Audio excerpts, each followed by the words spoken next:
UDF സർക്കാർ പ്രഖ്യാപിച്ച വിവിധ മേഖലകളിലേക്കുള്ള ആനുകൂല്യ വിതരണങ്ങൾ ഇന്നു മുതൽ ആരംഭിക്കുന്നു. സ്ത്രീകൾക്ക് KSRTC ബസ്സുകളിൽ ഇന്നു മുതൽ സൗജന്യ യാത്രയ്ക്ക് തുടക്കം കുറിച്ചുകൊണ്ടാണ് സർക്കാരിന്റെ പുതിയ പദ്ധതികളുടെ ആരംഭം കുറിക്കുന്നത്. ഈ സാഹചര്യത്തിലാണ് വിവിധ മേഖലകളിലേക്ക് പെൻഷൻ ഉൾപ്പെടെയുള്ള ആനുകൂല്യങ്ങൾ കൈപ്പറ്റുന്ന ഗുണഭോക്താക്കൾക്ക് വമ്പൻ സന്തോഷവാർത്ത എത്തിയിരിക്കുന്നത്. VD സതീശൻ സർക്കാരിന്റെ ആദ്യ ബജറ്റിൽ ക്ഷേമ പെൻഷൻ വർദ്ധിപ്പിക്കുമെന്നും ഇതുൾപ്പെടെ ഇന്ദിരാ ഗ്യാരണ്ടികളിലെ നടപ്പാക്കാൻ ബാക്കിയുള്ള 4 ഉറപ്പുകളുടെ പ്രഖ്യാപനവും ഉണ്ടാകുമെന്നുള്ള സന്തോഷവാർത്ത പുറത്തു വന്നിരിക്കുകയാണ്. 2026 ജൂൺ മാസത്തിലെ സാമൂഹ്യ സുരക്ഷാ പെൻഷൻ വിതരണ നടപടിക്രമങ്ങൾക്ക് തുടക്കം കുറിച്ചുകൊണ്ടാണ് സംസ്ഥാന സർക്കാരിന്റെ പുതിയ പ്രഖ്യാപനം.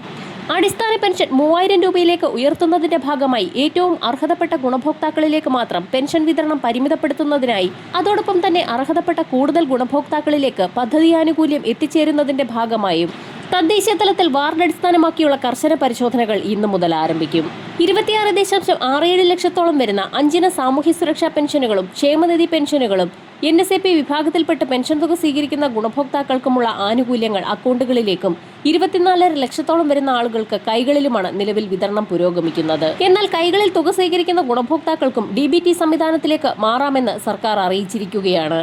ഇതിനായി പെൻഷൻ അനുവദിക്കപ്പെട്ട തദ്ദേശ സ്വയംഭരണ സ്ഥാപനങ്ങളിൽ, പഞ്ചായത്ത്, മുനിസിപ്പാലിറ്റി, കോർപ്പറേഷൻ എന്നിവിടങ്ങളിൽ പെൻഷനുമായി ബന്ധപ്പെട്ടിട്ടുള്ള രേഖകളും ആധാർ കാർഡും ബാങ്കുമായി ബന്ധപ്പെട്ട രേഖകളും സമർപ്പിക്കുന്ന മുറയ്ക്ക് ഗുണഭോക്താക്കൾക്ക് പെൻഷൻ അക്കൗണ്ടുകളിലേക്ക് മാറ്റപ്പെട്ടു കിട്ടും. വരുമാന സർട്ടിഫിക്കറ്റുകൾ സമർപ്പിക്കുന്നതിനുള്ള അവസാന തീയതി ജൂൺ 30 അവസാനിക്കുന്ന സാഹചര്യത്തിൽ വലിയൊരു വിഭാഗം അനർഹർ പെൻഷൻ പട്ടികയിൽ നിന്ന് പുറത്താക്കപ്പെടും. നാളിതുവരെയും വരുമാന സർട്ടിഫിക്കറ്റുകൾ സമർപ്പിച്ചിട്ടില്ലാത്ത ഗുണഭോക്താക്കൾക്കാണ് നിലവിൽ സർട്ടിഫിക്കറ്റ് സമർപ്പിക്കണമെന്നുള്ള അറിയിപ്പുകൾ എത്തിയിട്ടുള്ളത്. 2.5 ലക്ഷത്തോളം വരുന്ന ആളുകളാണ് സർട്ടിഫിക്കറ്റുകൾ സമർപ്പിക്കാനുള്ളത്. ഇതോടൊപ്പം തന്നെ അവിവാഹിത വിധവാ പെൻഷനുകൾ കൈപ്പറ്റുന്നവർ പുനർവിവാഹിതരായിട്ടില്ല എന്ന് തെളിയിക്കുന്ന സാക്ഷ്യപത്രം പഞ്ചായത്തുകളിൽ നിന്നും അറിയിപ്പുകൾ ലഭിച്ചിട്ടുള്ള മുറയ്ക്ക് സമർപ്പിച്ചിട്ടില്ലാത്ത ഗുണഭോക്താക്കൾക്കും ജൂൺ മാസം മുതലുള്ള വർദ്ധിപ്പിച്ച പെൻഷൻ തുക മുടങ്ങുന്നതായിരിക്കും. ജൂൺ മാസത്തിൽ ബജറ്റ് പ്രഖ്യാപനത്തിന് ശേഷമുള്ള ആദ്യ പെൻഷൻ വിതരണത്തിൽ വർദ്ധിപ്പിച്ച പെൻഷൻ തുകയടക്കമാണ് ഗുണഭോക്താക്കളിലേക്ക് എത്തിച്ചേരാൻ പോകുന്നത്. കന്നി ബജറ്റ് ജനപ്രിയവും അതേസമയം യാഥാർത്ഥ്യബോധമുള്ളതുമായിരിക്കുമെന്നാണ് സർക്കാർ വൃത്തങ്ങൾ നൽകുന്ന സൂചന. തിരഞ്ഞെടുപ്പിൽ നൽകിയ 6 ഇന്ദിരാ ഗ്യാരണ്ടികളിൽ ക്ഷേമ പെൻഷൻ 3000 മാറ്റും എന്നുള്ളതാണ് ഒരു ഗ്യാരണ്ടി. ഒറ്റയടിക്ക് 3000 വർദ്ധിപ്പിക്കുന്ന പ്രഖ്യാപനത്തിന് ബജറ്റിൽ സാധ്യതയില്ല.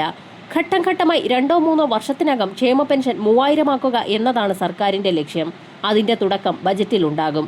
ഇതിനു പുറമെ KSRTC ബസ്സുകളിൽ സ്ത്രീകൾക്കും ട്രാൻസ്ജെൻഡർ വ്യക്തികൾക്കും സൗജന്യ യാത്ര അനുവദിക്കുന്ന ചരിത്രപ്രധാനമായ പദ്ധതി ജൂൺ 15 തിങ്കളാഴ്ച മുതൽ സംസ്ഥാനത്ത് നടപ്പിലാക്കാൻ പോകുന്നു എന്നുള്ള സന്തോഷവാർത്ത കൂടി എത്തിയിരിക്കുകയാണ്. പ്രിയദർശിനി എന്ന് പേരിട്ടിരിക്കുന്ന ഈ വിപ്ലവകരമായ പദ്ധതി ആദ്യഘട്ടത്തിൽ ഓർഡിനറി ബസ്സുകളിൽ മാത്രമായിരിക്കും ലഭ്യമാവുക എന്ന് മുഖ്യമന്ത്രി VD സതീശൻ വാർത്താസമ്മേളനത്തിൽ ഔദ്യോഗികമായി പ്രഖ്യാപിച്ചു. തുടക്കത്തിൽ പരീക്ഷണാടിസ്ഥാനത്തിൽ 100 ദിവസത്തേക്കാണ് ഓർഡിനറി ബസ്സുകളിൽ ഇത് നടപ്പിലാക്കുന്നത്. ഇതിന്റെ വിജയവും KSRTCയുടെ സാമ്പത്തിക ലാഭനഷ്ടങ്ങളും വിലയിരുത്തിയ ശേഷമായിരിക്കും മറ്റ് സൂപ്പർ ക്ലാസ് ബസ്സുകളിലേക്ക് പദ്ധതി വ്യാപിപ്പിക്കുന്നതിനെക്കുറിച്ച് സർക്കാർ ആലോചിക്കുക എന്നും മുഖ്യമന്ത്രി വ്യക്തമാക്കി. സംസ്ഥാന സർക്കാരുകളുടെ ധനസഹായത്തിന് പുറമെ കേന്ദ്രത്തിന്റെ ഭാഗത്തു നിന്നും കർഷക ഗുണഭോക്താക്കൾക്കുള്ള ആനുകൂല്യ വിതരണം കൂടി ആരംഭിക്കുകയാണ്. PM കിസാൻ സമ്മാൻ നിധിയുടെ 23ാം ഗഡുവായ 2000 രൂപ ഗുണഭോക്താക്കളിലേക്ക് എത്തിച്ചേരുകയാണ്. ഈ മാസം 30 മുന്നോടിയായി ഇലക്ട്രോണിക് KYC, ലാൻഡ് വെരിഫിക്കേഷൻ എന്നിവ പൂർത്തിയാക്കുന്ന അർഹതപ്പെട്ട കർഷക ഗുണഭോക്താക്കളിലേക്കാണ് ആനുകൂല്യം എത്തിച്ചേരുക. 22ാം ഗഡുവായ 2000 രൂപ മുടങ്ങിയിട്ടുള്ള ഗുണഭോക്താക്കൾക്ക് ഇത്തവണ പരമാവധി 4000 രൂപ വരെ എത്തിച്ചേരുമെന്നാണ് കേന്ദ്ര കൃഷി മന്ത്രാലയം വ്യക്തമാക്കിയിട്ടുള്ളത്. കൃഷിഭൂമിയുടെ ഏറ്റവും പുതിയ കരമടച്ച രസീത്, റേഷൻ കാർഡിന്റെ പകർപ്പ്, ആധാർ കാർഡിന്റെ പകർപ്പ്, OTP സംവിധാനം എത്തിച്ചേരുന്ന മൊബൈൽ നമ്പർ എന്നിവയുമായി അക്ഷയ കേന്ദ്രങ്ങളെ സമീപിച്ച് eKYC, ലാൻഡ് വെരിഫിക്കേഷൻ എന്നിവ പൂർത്തിയാക്കാവുന്നതാണ്. ഇതുവരെയും അപേക്ഷ വെച്ചിട്ടില്ലാത്ത സ്വന്തമായി കൃഷിഭൂമിയുള്ള ഗുണഭോക്താക്കൾക്കും അപേക്ഷ വയ്ക്കാവുന്നതാണ്. കൂടുതൽ സഹായങ്ങൾ സർക്കാരിന്റെ ഭാഗത്തു നിന്നും ഉടൻ പ്രഖ്യാപിക്കും. വരും മണിക്കൂറുകളിലെ സർക്കാർ അറിയിപ്പുകൾക്കായി ചാനൽ സബ്സ്ക്രൈബ് ചെയ്യാൻ മറക്കാതിരിക്കുക.